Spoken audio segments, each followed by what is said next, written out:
Israel আমেরিকার যৌথ হামলায় ইরানের সর্বোচ্চ ধর্মীয় নেতা আয়াতুল্লাহ আলী খামেনি নিহত হয়েছেন। এক জ্যেষ্ঠ ইসরায়েলি কর্মকর্তার বরাত দিয়ে এমন দাবি করেছে বার্তা সংস্থা রয়টার্স। তারা জানিয়েছে, ওই ইসরায়েলি কর্মকর্তা দাবি করেছেন খামেনির মরদেহ উদ্ধার করা হয়েছে।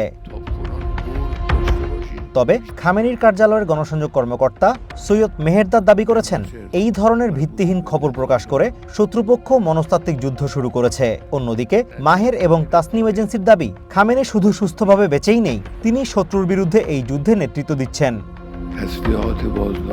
এর আগে ইসরায়েলের প্রধানমন্ত্রী বেঞ্জামিন নেতানিয়াহু এক বিবৃতিতে দাবি করেন, খামেনি যে মারা গেছেন সেই লক্ষণগুলো ক্রমেই আরও স্পষ্ট হয়ে উঠছে। আজ সকালে তেহরানে এক শক্তিশালী হামলায় স্বৈরশাসক খামেনির আস্তানা ধ্বংস করে দেয়া হয়েছে এবং ধারণা করা হচ্ছে তিনি নিজেও নিহত হয়েছেন। দীর্ঘ ৩৫ বছর ধরে চলা তার সন্ত্রাসবাদ ও ইসরায়েল ধ্বংসের পরিকল্পনা নস্যাৎ করে দেওয়া হয়েছে। অভিযানে ইরানের উচ্চপদস্থ কর্মকর্তা ও পরমাণু কর্মসূচির শীর্ষ ব্যক্তিদের নির্মূল করা হয়েছে। আগামী কয়েকদিনে আরও হাজার হাজার লক্ষ্যবস্তুতে হামলা করা হবে। বিবৃতিতে ইরানের সাধারণ মানুষকে উদ্দেশ্য করে নেতানিয়াহু বলেন, এখনই সময় রাজপথে নেমে এসে খামেনি সরকারের পতন ঘটানোর। আমরা ইরানের জনগণকে স্বৈরশাসক থেকে মুক্ত করার পরিবেশ তৈরি করে দেব।